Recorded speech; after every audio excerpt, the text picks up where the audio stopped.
I am a community organizer with the Care for ʻAina Now Coalition. I've been involved with organizing for the Green Fee for the past 6 years. And we wouldn't be here if it wasn't for Purple Maya, for Hawaii Green Growth, for so much of the support that we're getting today. And we are ultimately focused today on getting you guys the skills and capacity needed to ideally access Green Fee funding. That is a huge priority for us at Care for ʻAina Now, that this money gets to community, and that's what we're focusing on here today. So for the agenda, we are going to do a presentation to get everyone up to speed who maybe hasn't heard of the Green Fee before. Does anyone need some background information on the Green Fee? You can raise your hand if you've maybe been up to speed on it. And then we're going to go to a training from our wonderful agency and advocacy experts. And then we're going to switch into a workshop. So you'll be hearing from 4 presenters today, and you'll have a chance to meet everybody who's surrounding you.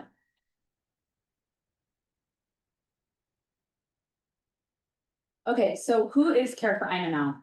Care for ʻAina Now has evolved organically over the last 8 years as a community-based coalition that now spans 65 organizations, leaders, advocates, experts, agency allies recently, and we're committed to a vision where we are funding community-based solutions for environmental stewardship across Hawaii. It started in 2018 and it's grown tremendously. And now that the Green Fee has passed, we are focusing on supporting this coalition as the fund is stood up and implemented. So just to get us all up to speed, the evolution of the Green Fee has been through many different phases. We spent a number of years in the early years focusing on what this could do for Hawaii, how much money it could raise, how much money we need to raise. And the conversation shifted from being an potentially unrealistic idea, is what the feedback we received at the time was, to being a really needed solution. And a lot of those phases we characterize through either understanding, acceleration, or adaptation. After the Maui wildfires, this conversation accelerated between all of our partners and folks that maybe were originally against it. And it allowed us to change the angle of what we were trying to accomplish to stop the next climate-driven disaster. And I think that now that we have the initial funding available, it's how do we do that in practice? This is what united us as a coalition, and that if you choose to join us as a coalition going forward as a member, these are the values that we are characterized by. So we originally wanted to close a $500 million funding gap that was assessed and reported on by nonprofit partners. We wanted to maybe collect it as a fee instead of a tax for protected use. We wanted annual projects to be selected by the experts. And then we wanted the funding to get to community via grant applications. This is what we stood for many years. But anyone who's worked in policy knows that that's not always the case. And what we ended up getting was, next slide, please. What we ended up getting was Act 96 that takes effect in January and was passed into law this May. And what we got was $100 to $130 million a year estimate, which, by the way, we just received news this morning that that estimate is looking like $142 million for this first year of funding. An increase to the transient accommodations tax, which is a tax that is administered when you book hotels. So it's already a program that's stood up and in place. And the solutions for the Green Fee Fund are recommended by experts and ultimately finalized annually by the legislature, which is what laid the foundation for us to be here today. And then the disbursement will go to agency partners, and then hopefully to community. For the technical background and language, I think it's important for us to understand what Act 96 actually says, is that the money that is raised by the 0.75 increase of the transient accommodations tax is ultimately needs to be expended equally to 3 different buckets. And you might see these buckets on the worksheets that are on the tables in front of you, or in the PDF that might be shared in the chat. But these buckets are essentially sustainable tourism, natural resource stewardship, and climate resilience and infrastructure. Now, all of us that work in stewardship, understand these buckets are so interwoven and interconnected and they're not separate from each other. And so maybe your project falls into multiple buckets, or maybe you know organizations that want to apply for funding, but this is what the law technically says. And so when you think about your work, think about how it can fall under this umbrella. Going forward, we've spent the last 6 months since passage really identifying what our goals are as a coalition as this is implemented. You're going to hear from a member of the not climate advisory team, Green Fee Advisory Council, and we know that they have been set up with specific responsibilities. So what does the coalition, especially Care for ʻAina Now, have to do with this fund going forward? Well, we've always been an advocacy arm. We've always been a voice for the community groups that we represent. And these are the 4 things that we want going forward.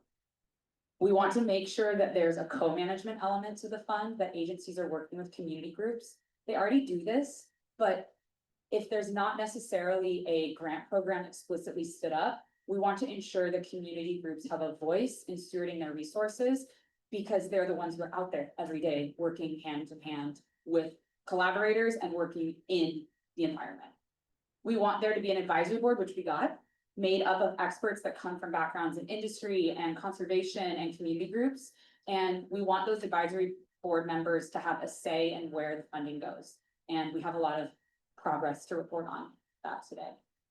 We want there to be funding transparency. This is a huge element of the conversation that has come up over years, is if we collect all this money, how can I see where it's going? Or if it's opaque, it's going to erode trust with community. And so we want regular reporting, a public facing dashboard of funds, stories about the good work that's made possible by the Green Fee that we know is going to increase political support, public support, and also ensure that we're telling people about the solutions that Hawaiʻi is leading on. And then we want a funding mechanism.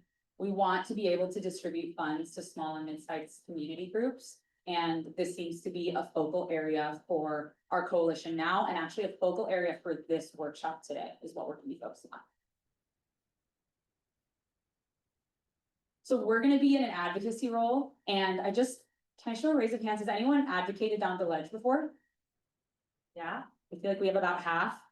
I think that this is a really big moment where conservation and biocultural stewardship orgs can step into a leadership position to be advocates for these projects. And I know that it's scary, and I know that there are rules, and I know that it requires some level of skill building, but we're here as a coalition to help support that technical skill building so that you can feel more empowered to talk to legislators about the work you're doing, because we need them to know the work you're doing so that we can help advocate for it to be funded.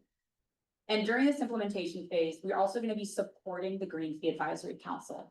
The Green Fee Advisory Council is made up of 10 members that you're going to get to know and meet one today. And also they're tasked with implementation of the first year. This, like, essentially the bones of the fund are being stood up right now. And we want to be in a support role while also being a voice, an advocacy voice, a community-based voice supporting them. So I told you that we're going to be focusing on that 4th pillar, the funding mechanism to get money to community. These are kind of the focal areas we've been honed in on or identified. So we want to empower small and mid-sized projects to be resourced with Green Fee funds via agencies and the state budget process, which can be really complex and hard to understand, that we're going to talk about today. We want to advocate for fund sharing and grant making mechanisms within the selection process.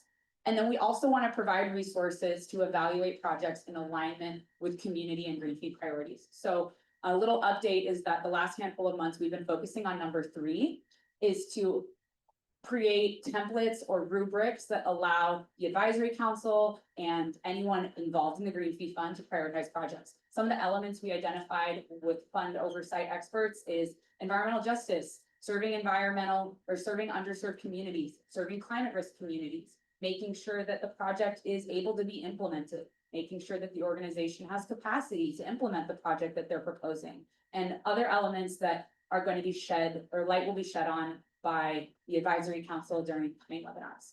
But today's focal area is our first one. It's the one that has green behind it.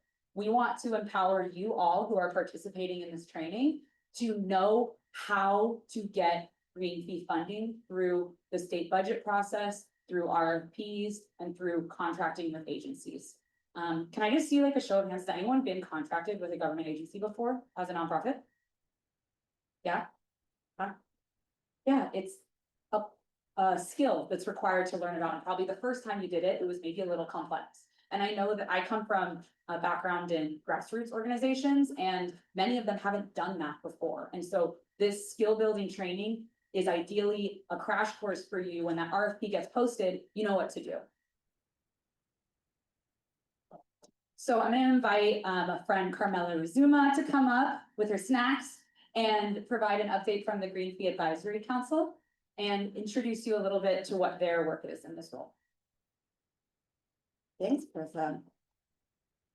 First of all, thank you all for being here. I think I'm surrounded, I always say, by friends in this room, and even if I don't know you yet, because the work that we do in this capacity is integral to not just your individual organization, but to our whole ecosystem and trying to make Hawaii a better home for all of us and for our future generations. So these lovely faces I spend a lot of time with now.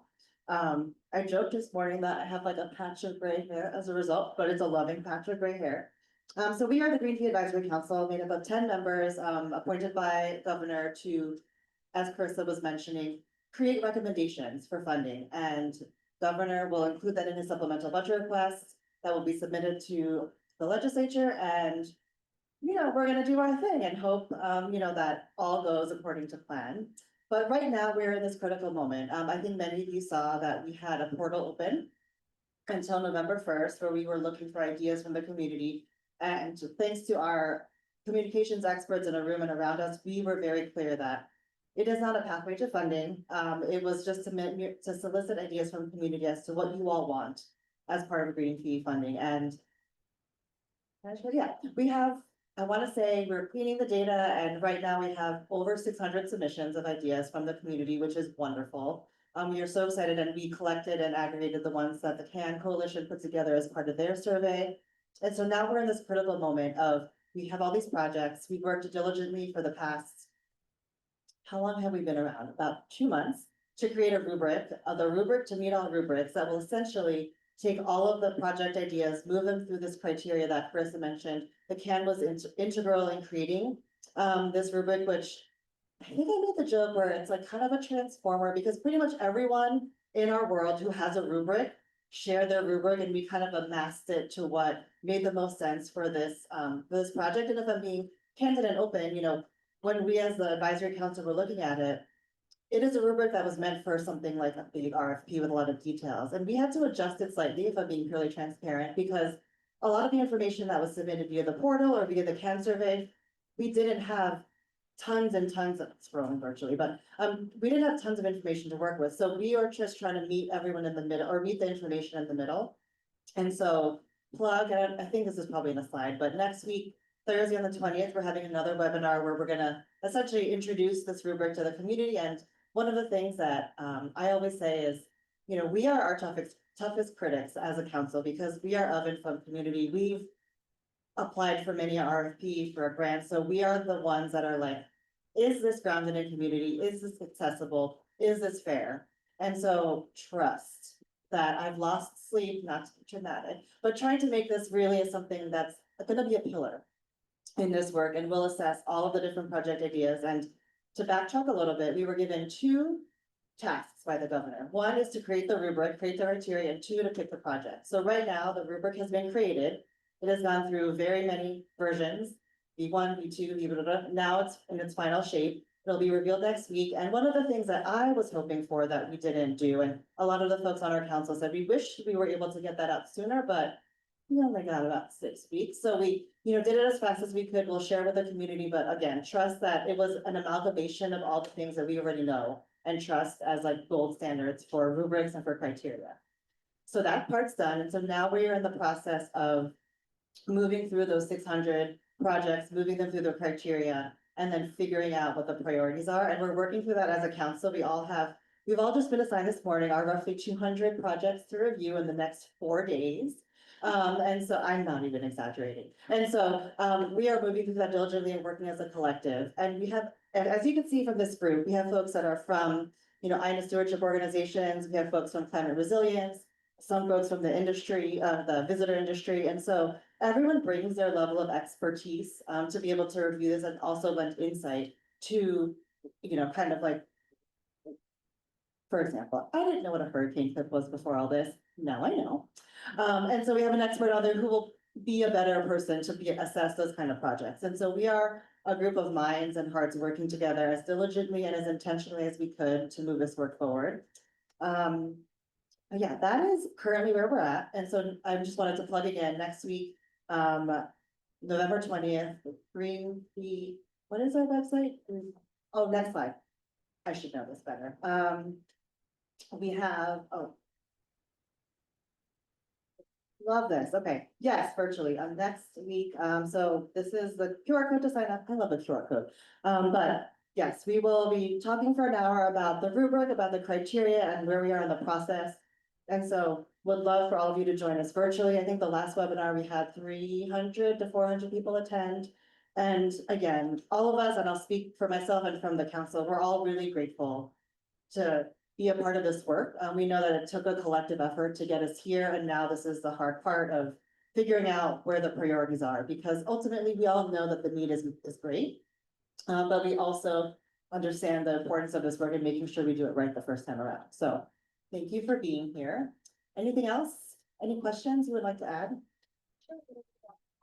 Sure, timeline. Love this. Okay, so we are currently in like this second bucket. So we were established in, I want to say September. Was that September? We're doing the project scoping now. So we were able to collect the projects from the public. And we also, in full transparency, agencies submitted projects too as part of a supplemental budget request. And so we're reviewing all that. And so this is kind of like November, December. Then we move into the legislative session where we're all going to advocate that these projects are funded in the way we want them to get funded. And then mid to late 2026, that's when the disbursement will happen. So starting July, Kalani can speak to how government budgets work, but July 1st of 2026 is when, the fiscal year starts and when the money will be available, but it'll move through the agencies and probably in first or second, end of first quarter, second quarter, that's when we could really hit the ground running. And so I think that's important to note in terms of expectations for when money will be in hand, in terms of execution of projects. And so, yeah, this is where we are now. And let's see, public input. Yes, all of this. And then really, I think one of the things I want to say towards the end, number 5, partner with advocacy groups. Really, I think I could say this, we think, we all have said this is good legislation, but it's not great. And, we're trying to make it better and figure out how to ensure that this will live on for perpetuity and be better than it was before. So I leave that to the legislative minds here. I am merely a community advocate, not merely. But any questions? I know I just talked a whole bunch about green things. Carissa. Yeah, so Carmela is not able to stay through the entire workshop, so I wanted to allow a few minutes for any questions we have for her specifically in the advisory council role, or any questions that we see coming through the chat online. And yeah, does anyone want to kick us off? Melissa.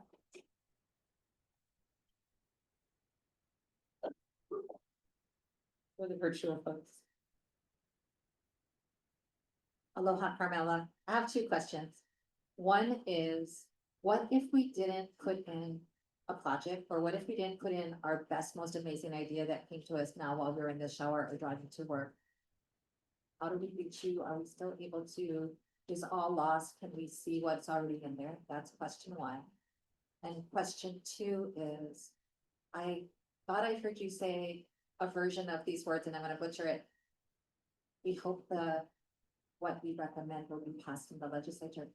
Is the Green Fee Advisory Council going to be a resource to the legislators, or are you going to talk to them directly? If I know one thing about email, you know how to ask a good question. Okay, so the first question of if, and just repeating it, so just repeating it from my own brain.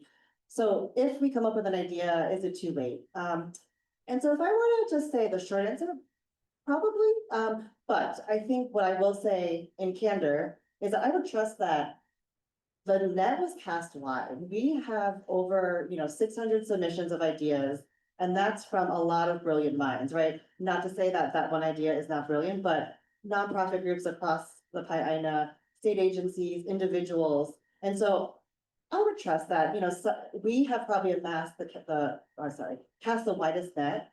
And also, it's not over, right? So this is just the first year, and this funding will live on in perpetuity. And so, I think if it, not this year, next year for sure.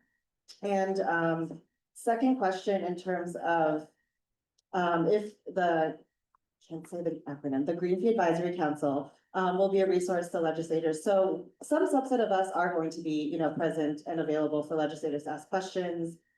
We are meeting with the, majority caucus, not me myself, but our chair. And so there is going to be interfacing and really trying to coordinate in the most intentional, and strategic way, because we really want these projects to come to life in the way we would hope and envision. And also a plug for, what Chris was mentioning earlier about advocacy. In some of these talks, folks are like, well, what else can we do? And I think that one of the best things you could do is advocate to your legislators about how important green fee is. And whatever that means to you, because we want this to live on, we want money to go to community, we want community and ʻāina to be at the center of these decisions. And so the more people and the more voices tell that to our decision makers and our legislators, the better. The legislators, the better. Any other questions? Sure. Hi, thank you very much. I wanted to ask a two-part question since Mel set precedent.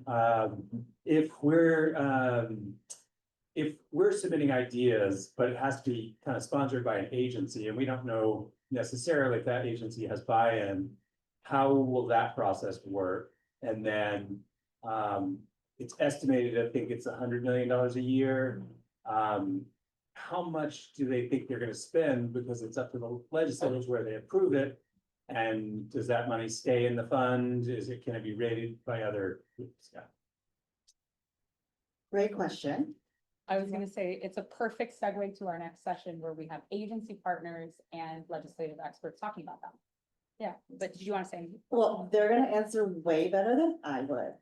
However, I will say in terms of, the money, I forgot what word you used, but the money kind of just getting stalled. So it has to be encumbered or spent in this year. So by June 30th, 2027, this money has to be spent. So that is one of the things, all the agencies are aware that this has to happen. And so it's gonna move and it's gonna make an impact, and we just need to be able to tell that story in a meaningful way as a collective. Dana. Oh, I have to say. I also want to add that if it's spent, it can also be obligated. So as long as it's obligated to a project, maybe it hasn't in their bank account just yet, but yeah. So, what you guys had posted was pretty high level. And just ideas. So I'm curious if you like the ideas, then is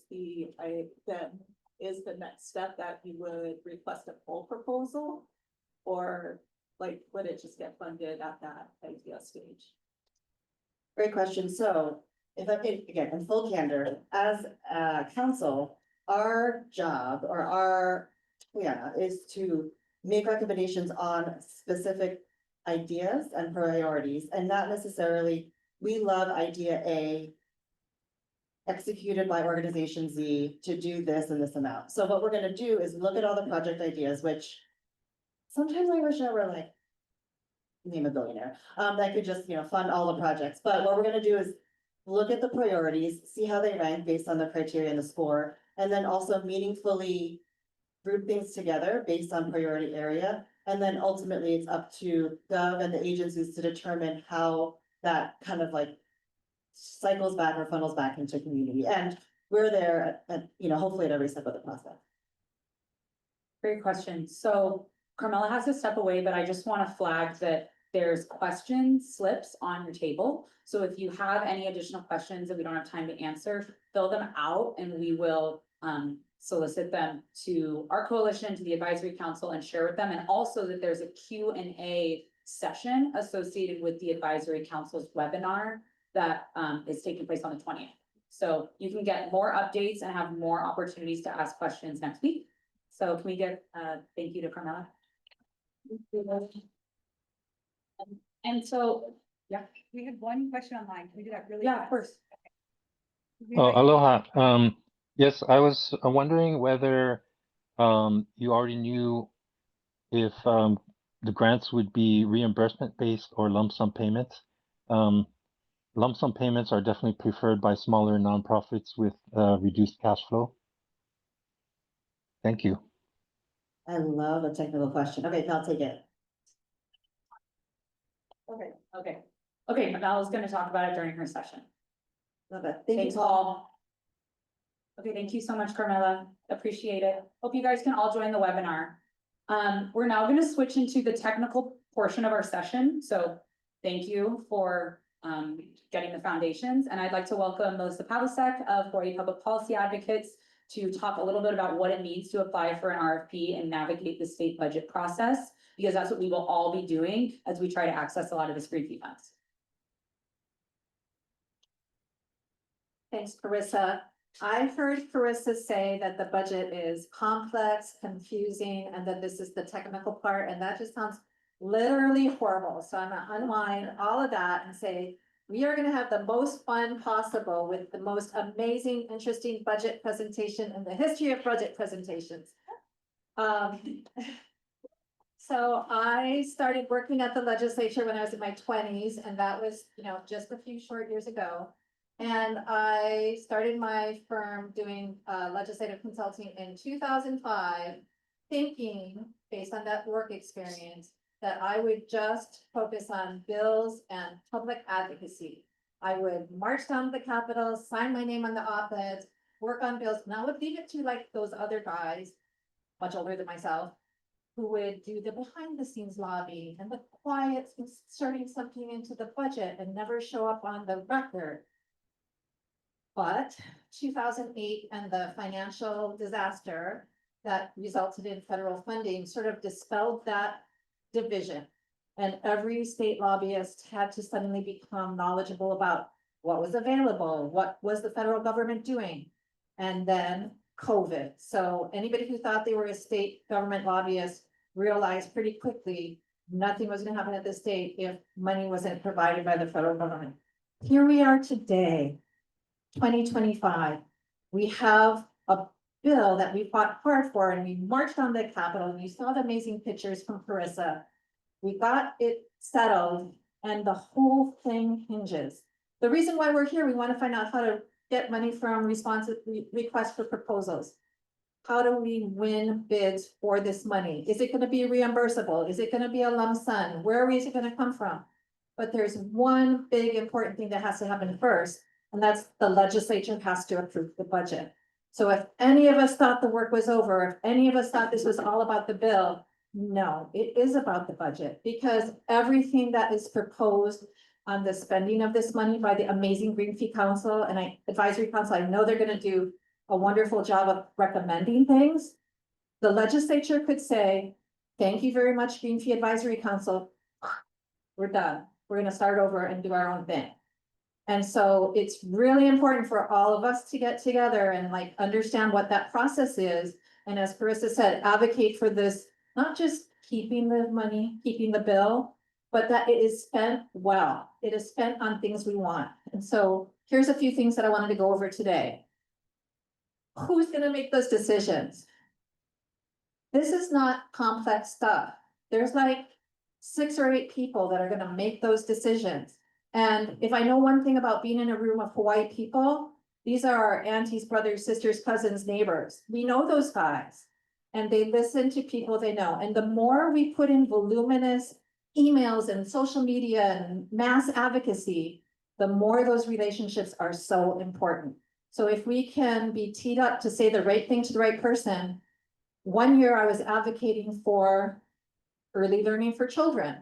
And I stepped into the elevator and there was Governor Dingle all by herself in the elevator. Hey, Melissa, and I had my one chance to say one thing. It didn't go well. I wasn't ready. I said, I want money for early learning from this other bucket of money. She said, there is only one bucket of money, Melissa. And with that, she left the building. But anyway, we'll be better than that. We learned from that experience.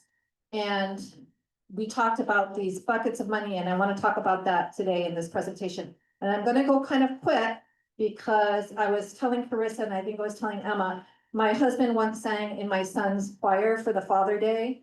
And his voice was so bad, they put him in the second row, and then they put him in the third row, and then they said to stand by the door. So this technical, confusing, complex presentation, we're gonna squish it down and make it as fun and manageable and small as possible. But if we have questions later, we can always do it again. And we're gonna do more information because this part is super important.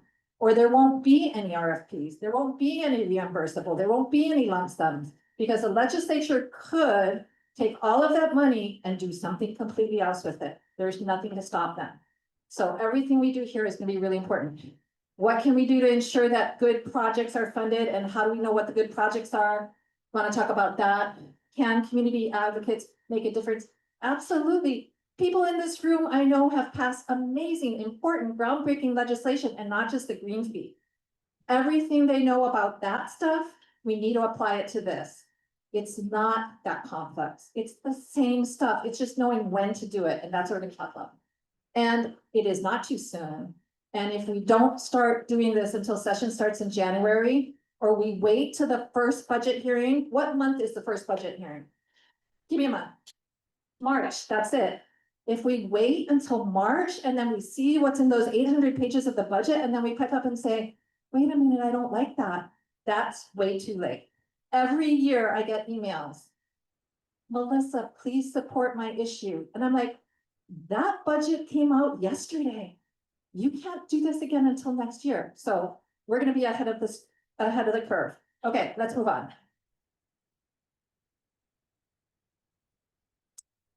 Let's ask a question. To make a difference in how Hawaii's budget is spent, this is what we talked about. Let's keep moving. We want to know where the money's spent. This is the question I wanted to ask. The budget is more than just numbers. It's our priorities. So if you had $1 extra to allocate, where would you give it? Affordable housing and homeless prevention, climate change, education, health and human services. Give me a letter. What do you got? Which one? Where are you gonna put your $1? Stuart Coleman, I'm calling on you. Pick a number, pick a letter. What would be? You're going with B.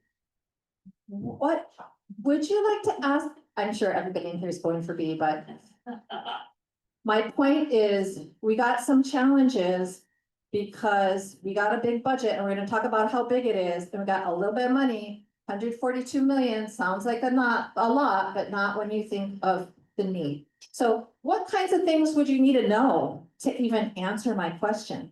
Wouldn't you need to know, hey, is there any money for affordable housing? How many people need to have housing? Is there any money already going for climate change and money? We gotta know where we are. It's like, to answer this question, and I know Stuart was joking because he just loves the environment and he can't stop himself. But to answer this question, it's like I asked the question, which way do I go on the map? But I don't know where I'm going, or how much gas is in the car, or what my battery charge is in my electric vehicle. Like, I'm just gonna run out before I get there because I don't know enough. This is what legislators are dealing with. There's 76 legislators, and they range from knowing very little to knowing every single thing you could possibly want to know about it because they created it. And it's 800 pages of stuff. So there is no one, the legislature is going to do this thing. It's all a bunch of different things and a bunch of different knowing. But if we know, what are they looking at for homelessness? How much money do they have for climate change? How much does it cost for education? Then we can know what messages do they need to hear, who needs to hear it, and when do they need to hear it, and that's what's important. Okay, let's move on. Only a small fraction of I was gonna ask you how much is our state budget. The operating budget is $19 billion. Okay, the operating budget of the state is $19 billion. Only a small portion. Now it's more than 142 million because Carissa told you that's the extra new money. But still a small proportion goes to environmental areas. Which one are you gonna pick? You've got some money, are you gonna protect coral reefs and marine ecosystems?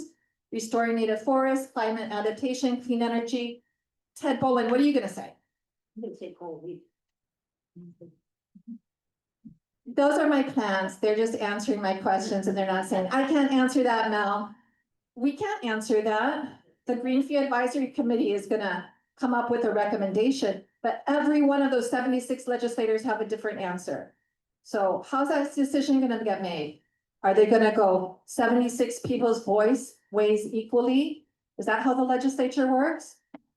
No, of course not. There's 3,000 bills. They can't possibly vote on every single thing and know everything about everything. They rely on committee chairs. The committee chairs recommend to their committee, hey guys, let's do this thing. And if the committee members agree with it, then this thing goes onto the floor. And yes, all 76 ultimately have to vote on it, but it starts with the committee chairs. So we're gonna talk about that too. Okay, let's go on. Last question. I think this is the last question. True or false? Tourism accounts for more than 1/4 of the revenue that fuels our state budget priorities. How many say true? How many say false?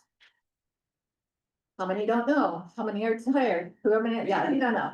Okay, it's false. So the tourism does not account for more than 1/4.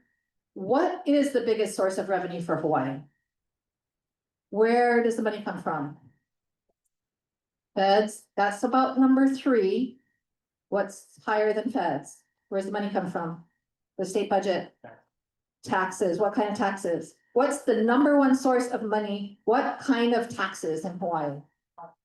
Excise taxes. Excise taxes. So excise tax is not a doing business tax, like you go to a state, you get a sales tax on your thing. It's actually a doing business tax. So all of the revenue I make in my company, I have to pay excise tax on it.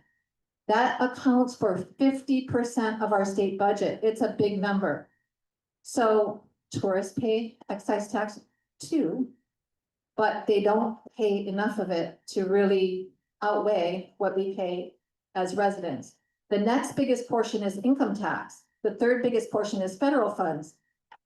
What happens when there's a bad economy or we're not doing a lot of business?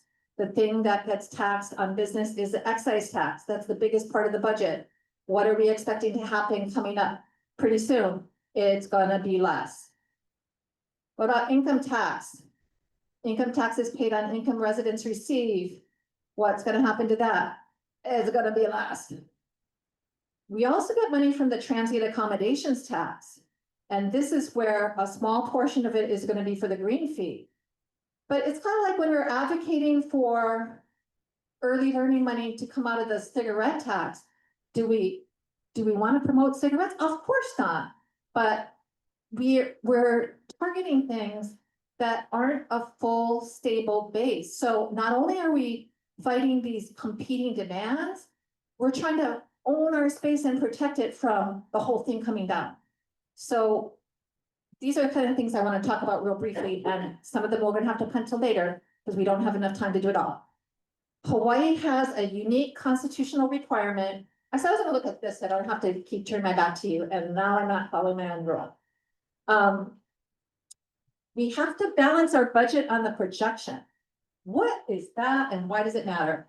So the Council on Revenues comes out with a projection, and they're going to come out with one in January. And it's gonna say how much revenue is expected for the state. And the governor's proposal is going to be introduced at the legislature right around that time.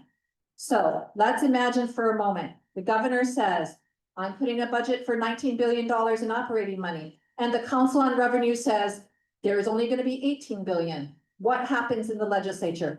Boom, we gotta start cutting. So here we come, hey, we want this new thing over here. Not only are they cutting existing things, to get a new thing, they gotta cut something else. So understanding what is the projection, is there more money? Is there less money? What are the legislators seeing and hearing? It's pretty important to knowing how we can be effective.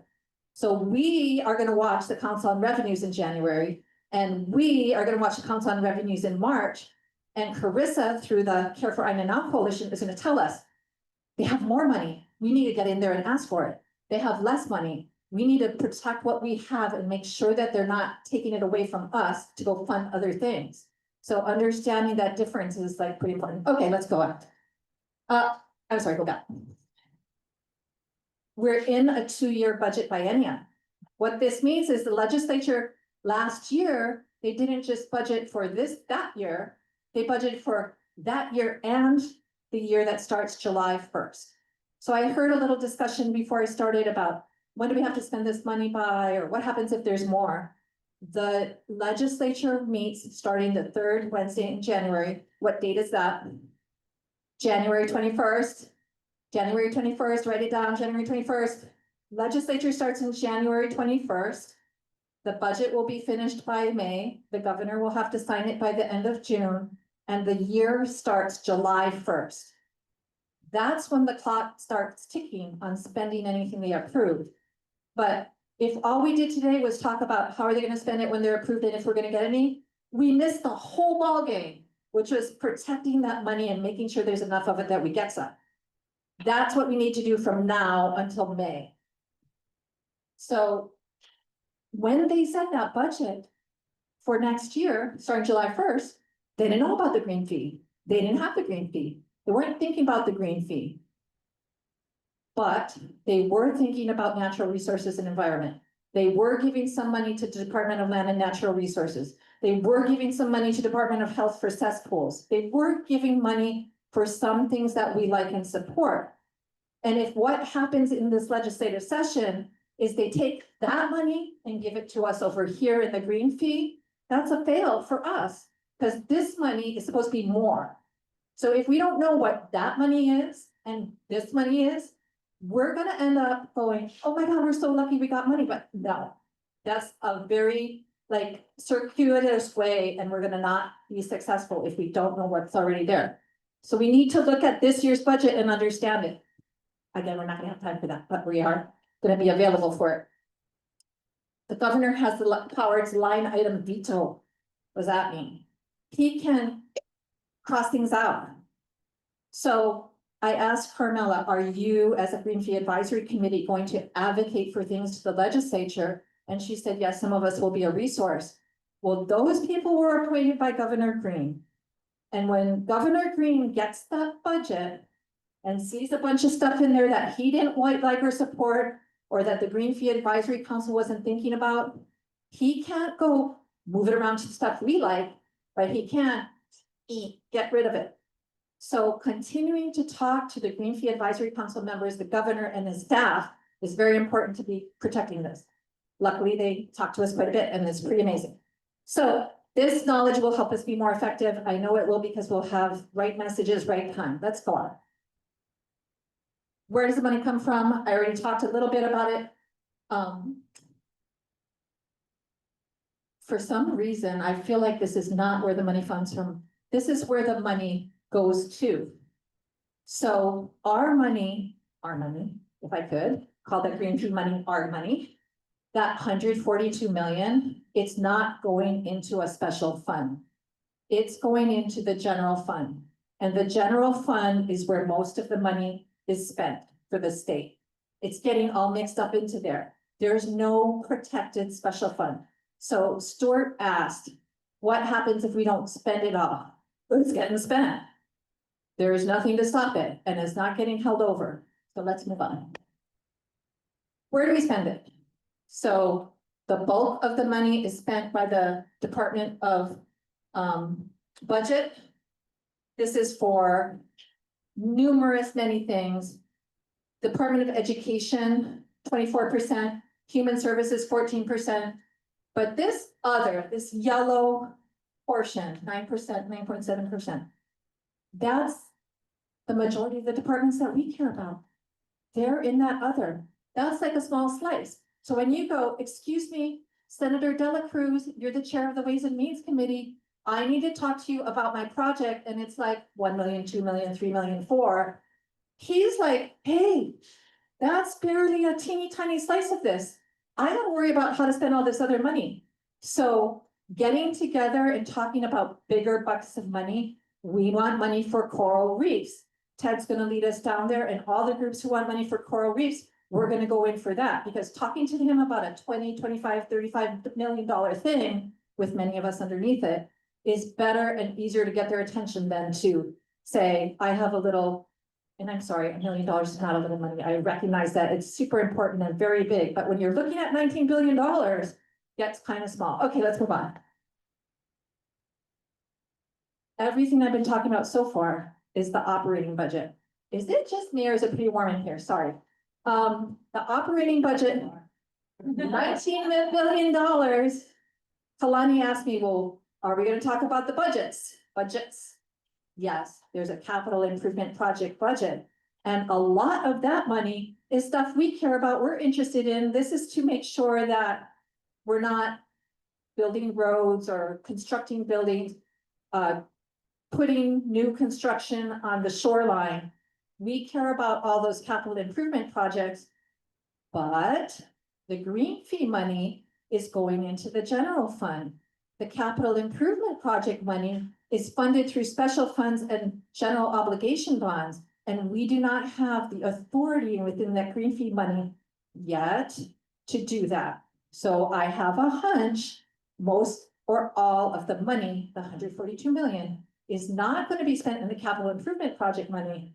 It's going to be spent in the general funds operating money. So we're not going to talk about that today because we got too much else to talk about. Let's move on. Oh, pitfalls and minefields, one of my favorite topics. I feel like I'm going to have to stop pretty soon, like maybe around here, but these are things that we hear at the legislature. And those of you who advocate on bills, you hear this all the time. But this is the main things we need to think about when we think about the budget. Two essential initiatives are pitted against each other.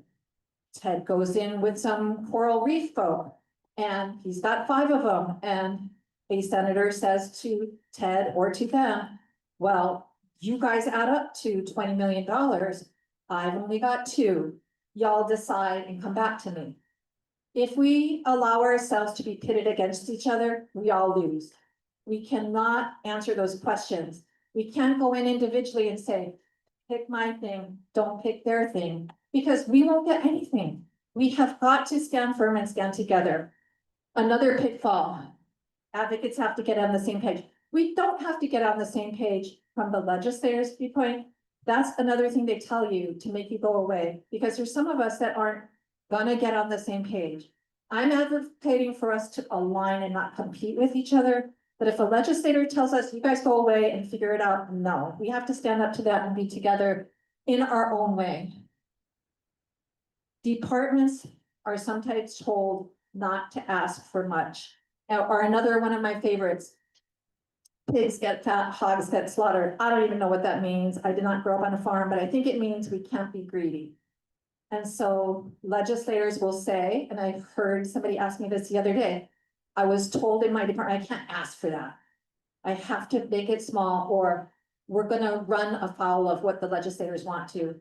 Well, that might be true to an extent, but I think that these times are different. I think the federal funding cuts and the government shutdown has freed us to ask for what we need, speak truth, and not be too afraid that it sounds too big. As Carissa said, there's a $500 million gap. Well, now we got 142, but that's still a long way to go before we closed it, and we need to speak that truth. You know, that same saying, stay out of the tall grass while the elephants are romping. Legislators have competing agendas. We go to this one and they say, I will help you if you help me get that one. You go to that one, they said, I need this other thing. I mean, it's an endless round of what's going on, and we can't figure that out, but we don't have to. Being aware of what these pitfalls are and how to stay away from them is also important to being successful. We eat an elephant by starting one bite at a time. We don't want to get symbolic progress while losing the big game. But as long as we're aware of these things, we can be better prepared for them. Let's move on.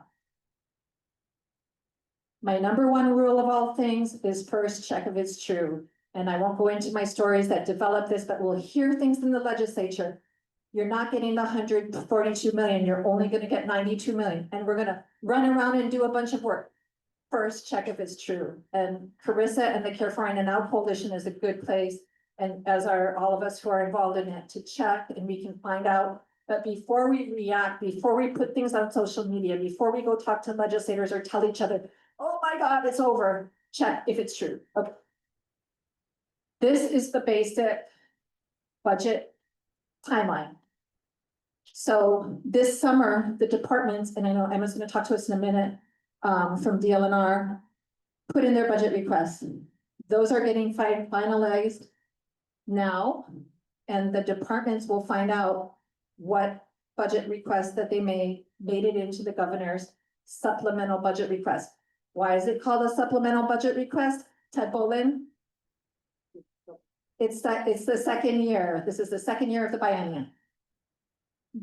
Some of them are not gonna get a lot of detail, and some of them are gonna get some detail and be told they can't tell anyone yet. That's okay, we'll find out soon enough. In December and January, that all will get transmitted to the legislature. In January, it'll be posted publicly, and we'll be able to see what those requests are.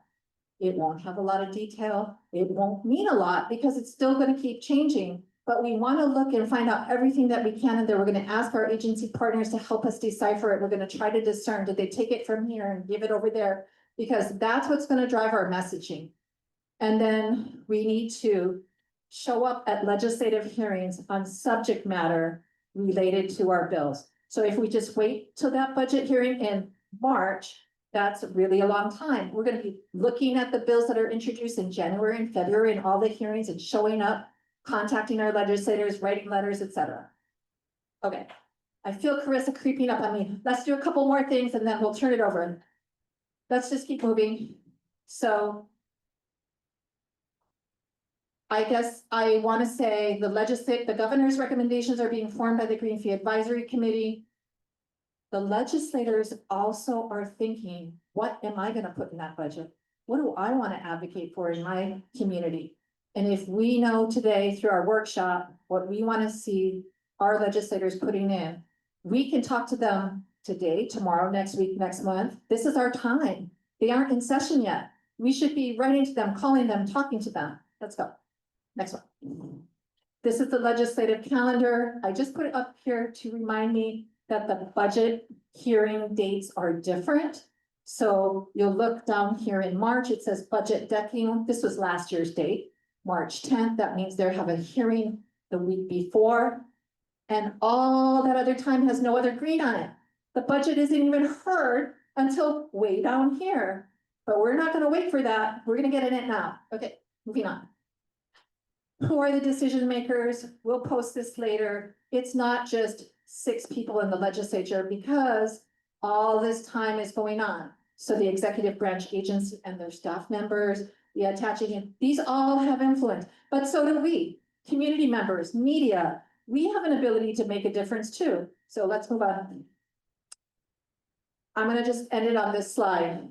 My main goal for today is to make us realize these are the same strategies for the budget that we use for bills. These are the exact same strategies we use to pass the green fee legislation. We need internal experts within our community, all of us working together.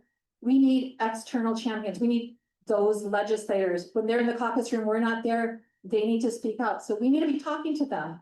We also need to show the importance of this green fee, of natural environment, because they're hearing every day from SNAP benefit cut people, housing people, dire human services. And if we are resting on our laurels that we passed a bill and we're not up there saying, by the way, did you know that a wildfire risk is urgent? Then they're going to focus on the thing that's right in front of them. And finally, building political will and public support through communications and being in a coalition. So let's focus on that this afternoon, and thanks for being here. Do we have a time for a question? Or should we turn it over to Emma? Thank you, Melissa. Can we have a round of applause? So I just want everyone to know, who maybe that was a lot of new information for you, that we have Melissa for our coalition. We have all of that knowledge available to us the entire legislative session. Those strategies, we will be there supporting you. So if you are applying for an RFP, We also invited Emma Ewan from the Division of Forestry and Wildlife. We also have the Hawaii State Energy Office here. And I want to invite Emma up to share a little bit of what it looks like for you applying for RFPs, and then we'll have Q&As with Stephen, Emma, and Melissa. Thank you. Thanks, everyone. I'm Emma Ewan. I'm with the Department of Land and Natural Resources, and I work in the Forestry and Wildlife Division. So looking at the terrestrial and non-native ecosystem and ecosystem perception work. So I think my part of the presentation is going to talk about, okay, let's say we do pass the legislative session and there is a line item, let's say for watershed protection, and me as a state agency decides to put out an RFP that seeks community groups to implement watershed protection actions, planting trees, removing weeds, that kind of stuff, and how to apply for that RFP. That's one of the aspects, but I actually do want to cover a little bit before that, in the realm of during the and before the legislative session, because what is likely to happen and what can add to what Melissa had said about advocacy is the fact that we as the state agencies are putting forward to the Green Fee Advisory Council our line item of, you know, what we want to see funded, which the advisory council is going to review and prioritize. And if your project is on that, embedded somehow, some way, you could potentially help advocate for that type of project. Going back to the watershed example, that, you know, that type of work is often done by watershed partnerships, and the Nature Conservancy is a manager or coordinator for multiple watershed partnerships. So if they see the watershed line item, I, as the agency person, could connect with them and say, hey, this made it on the this made it on our list, and we actually think that this will likely be implemented by you. Hey, let's please share that with your legislator if that's what you want to see. So what I would suggest is that you become very knowledgeable about what your agency has asked for and where your potential project could be on the list, because then that will allow you to point directly to one of the line items and say, this is the piece that I am part of. And so I wanted to offer as the forest protection, the terrestrial wildfire, that kind of resource. I can help you find that. There are other folks within DLNR from the aquatic side that would be better answers for the folks on marine type protection, and hopefully all the other agency folks might from Department of Health, wherever you're working, would have a similar type of staff that's able to answer your questions and see whether some of the projects that they put on their list actually potentially could be implemented by you or a similar community group. So that's just what I wanted to say is something that I would really recommend you folks do. But back to the main part of my slide show, which is the request for proposals. Theoretically, you know, we as the agency get the money and we want it to be implemented by some sort of outside community partner. We will put out a request for proposal, or IFB, which has a purpose of whatever the legislature said we should do, watershed protection, coral reef management, whatever. And then we actually put that on a specific website that's like it's called HYPRO or HANDS. There's two websites that you can see these RFPs, and then that evaluation rubrics will be included in those RFPs. So that's where to find these things. Hopefully you have a relationship enough with the state agency to even to be notified if a RFP like this is out. So you would not have to like just check hands or hydro to notice this, but you can if you want. And then next slide. And so basically, after we know in 2026 May of next year, what types of projects will be determined, then state agencies will have to turn that into these RFPs. And so hopefully, because we have a very tight timeline, 1 or 2 months later, we will put it out and then the RFPs will be due. And then we will evaluate those RFPs, and the contract will be signed and we'll have a notice to proceed with you folks. And as we talked about, the funding needs to be obligated before June 30th, 2027. It doesn't mean that the project actually has to be spent and completed. That's totally different. It's actually just that you have to have that contract in hand. Okay, next slide. And so just some really basic stuff to be eligible for state funding. You need to have these types of like a Hawaiʻi Compliance Express certification. You can look that up, just find out like it's your tax compliance and all this stuff. And usually the funding is based on reimbursement rather than advanced funds. I know Paul had asked that question.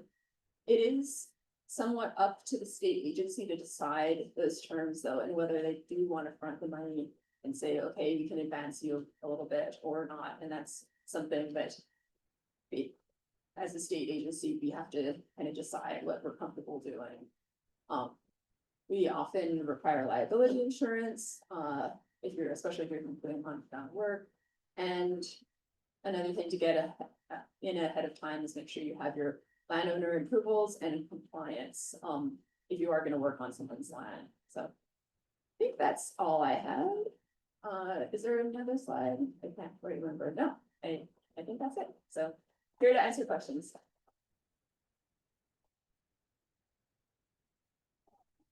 And I just wanted to say, I 100% agree with everything you said, and thank you for saying it. Figuring out if we have the kind of relationship where the agency will tell us if the RFP is coming out, or waiting until May and figuring out if something is in there that we might like, that is like a last ditch effort. I want to suggest that we work with the Care for ʻAina Now Coalition so that we get ahead of the power curve and we know what's in there. And then we monitor high pro and hands and notify our community when these RFPs are released. So everything you said just drives me to action, so we don't have to have Stuart and Ted and everyone on this table checking that thing every single day, because then once it gets posted, it's like, oh, we have 10 days to respond, and that is like terrible. So thank you, thank you, thank you. Thank you so much. So we have time for questions. I know there's some coming through the chat. We have HPPA, which focuses on lobbying. We have DOFA and Hawaii State Energy Office. And then I also want us to use Kalani as a resource, who previously was with Hawaii Tourism Authority. So does anyone have any questions? Or are there any on the chat that we can start with, and for who? Can I just make one suggestion while you do that? If you don't have your CVC, start now. Your certificate of vendor compliance on Hawaii Compliance Express, it takes months to flip. So it'd be good to get your CVC started if you don't have one. It take months if you have something wrong. If Sure. you are Yeah. fine and you filed your taxes and you pay your employees and all that, you Yeah. fill it out and then it turns compliant. And then if you don't renew it in a year, it doesn't just say non-renewed, it says non-compliant. So you gotta like keep that thing and maintain it. So just little tricks on that. I see a question in the chat that says, can we propose a bill for this year that's supportive of getting green fee getting into its own special fund? What are the barriers? That's gonna be for Melissa. Well, the green fee was a very hard fought bill for, I'm gonna say 10 years, long before my time. And often legislators will pass a thing and then they want to see how it works before changing it. if we go in now, there are still some people who didn't support it. And they're still there. Nobody's changed office, no elections have happened, everybody's still there. So it kind of goes back to that, are we asking for too much or at the wrong time? Now, I said things are different and we should ask for what we need, and getting a special fund would be pretty helpful to, that doesn't mean it will be protected though, because they still scoop the special funds from time to time. But it might help if there's enabling legislation to have capital improvement project spending.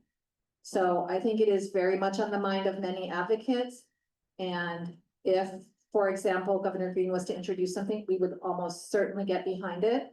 But I think the current thinking is we might be inviting risk, especially with this bad economy, that they might peel it back or take it away or lessen it. And nobody wants to see that. I also see previously Paul had asked, is this gonna be reimbursement only? And I see there's more questions on that. And so I think the question is maybe for Emma, or maybe Steven. When you do RFP contracts with community groups, are they on a reimbursement basis?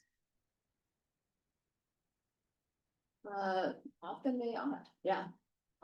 We, again, it can be different, but that's this default standard is reimbursement. Are there any other questions in the room? Nah, that's okay. I think I'm gonna be the broken record next to Melissa and just say that I think our first fight is getting in the budget, and then we can sort those kind of questions out. You can finagle with a department for a 50-30-20 payment schedule, a 90-10 payment schedule when that contract negotiation happens, if you happen to be the one that won the bid. But for now, there's gonna be nothing to bid on if we don't get in the budget. So I think in terms of focusing our energy and efficiency, it's about getting in the budget first.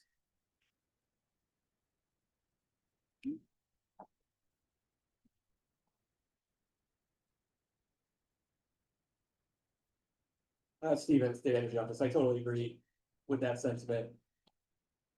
I just wanted to add that there's a window and a need for advocacy after the Green Fleet Council will choose the project areas for you all as a coalition to engage with the agencies you expect to oversee the work, to understand the scope of what was chosen and why it was chosen.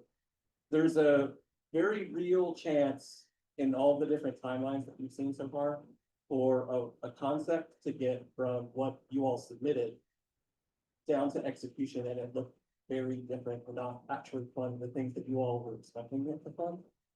Whether it's through being lost in translation or selective hearing or whatever other mischief.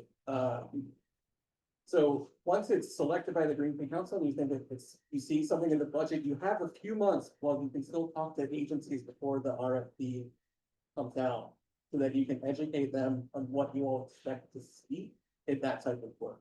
And that you can go to straight to the cabinet, work with the Green Fleet Advisory Council for that.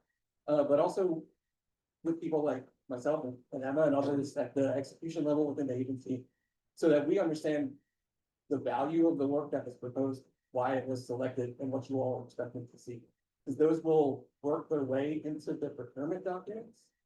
But only if we know what it's supposed to look like. And I know there's a whole separate conversation focused on procurement and how to do that well, and that's gonna be a lot of fun. Maybe fun isn't the right word. But for now, I think there's a window for advocacy for the agencies once the projects are chosen. I want to also just echo what you said, and I really appreciate it, and perhaps ask Carissa, please convene us as a coalition and invite our agency partners. Because for each of us to go to each of you is probably not feasible. We don't know how to find you, and we don't want 100 of us coming or 600. So if we could convene some forums and some open discussion, we do have a working group that some state agency folks have been coming to, and that's great and amazing. And making sure that we do not run afoul of procurement rules and talk to agencies in a way that is going to preclude us from getting an award is very real as well. So that is a bit down the line, but very necessary during the session to communicate with the agencies. And let's do it through the coalition. I think that'd be really good. Yeah, so there's been a number of focal points that you guys need relationships with agencies, right? We have a handful of agency members here today, but we want funding to get to community. And so the last part of this session we're sharing together is going to give us, as Care for ʻAina Now Coalition, the information from you so that we can connect you with agencies. Because that relationship with the agency is ultimately going to help you access the RFP when the opportunities come and hopefully be competitive for the bid. So with that being said, I know we have a handful of other questions in the chat. We're gonna take note of them and get them out to you after this, but I want us to move over to the activity. We're gonna take a 5-minute break because that was a lot. So thank you. But it wasn't confusing, complex, or boring. Right. Okay, Thank you.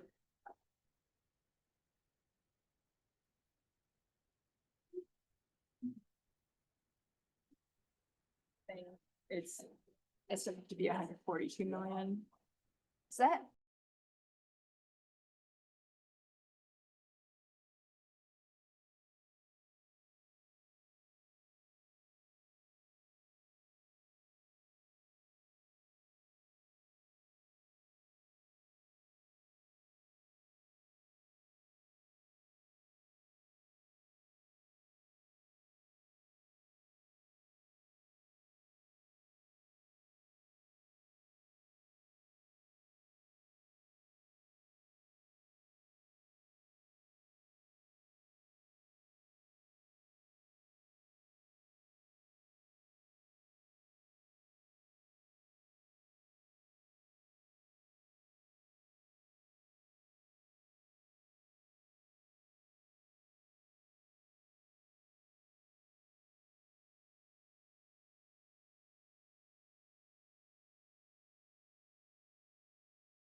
We're gonna come back in a minute.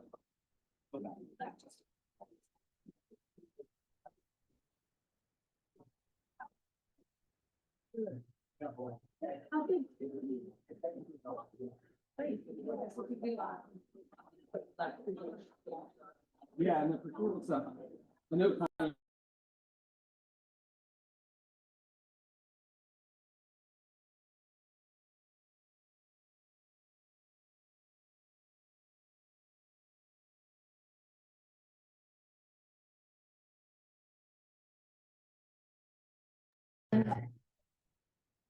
We are in the home stretch of this session, okay? Talahana in 30 minutes. Be quiet. Um. So you learned a lot of dense information, but I hope what you took away from it is that we are here to be a megaphone for your work to agency partners and legislators. And so you have a worksheet on your tables, or a PDF was shared in the chat for virtual participants. And we are gonna spend the next 15 minutes having you fill out those worksheets. This activity is meant to help you frame your project through the green fee priorities and through the agency and legislative partners that may need to know about your work if it's ever gonna make it into a line item or an RFP priority. Before we start, I just wanna ground us in the values that Melissa mentioned a little earlier, which is that we're a united environmental front. And we are here to accomplish climate resilience at scale across Hawaii. And there's hundreds of groups that are part of that united front, but we have to be united as we go to legislators who may not even know how a watershed technically works or protects our corals downstream. So for the folks here and virtually, we're gonna break into small groups. I think with the amount of people here, maybe we do groups of 2 or 3. And you're gonna introduce yourselves to each other and fill out the worksheet. There'll be facilitators, incredible facilitators floating around supporting you. We have Dana with Hawaii Community Foundation, who has helped us inform our fund recommendations. We have Elizabeth with the Nature Conservancy, who's been a longtime partner with Care for ʻAina Now, and I will be floating as well. And we are going to ultimately support you with filling this out to the best of your ability. Then we are gonna collect these worksheets, or take pictures of them if you wanna take them home. And we're gonna use this for our legislative strategy over the next 4 months, where we set up meetings with agencies and set up meetings with legislators for you to share your work with.